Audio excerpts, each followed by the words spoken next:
Anong tawag sa shampoo pag nabawasan ng isa? Ano? Siyam na lang.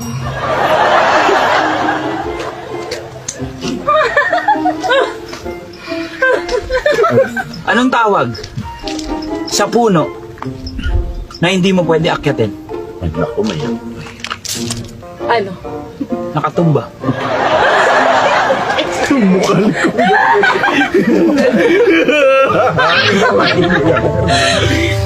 Ano pa yung punong hindi mo maakyat bukod sa nakatumba?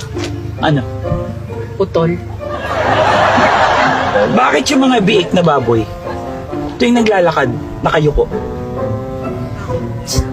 Bakit? Nahihiya sila. Yung nanay nila, baboy. Yung mukha nito.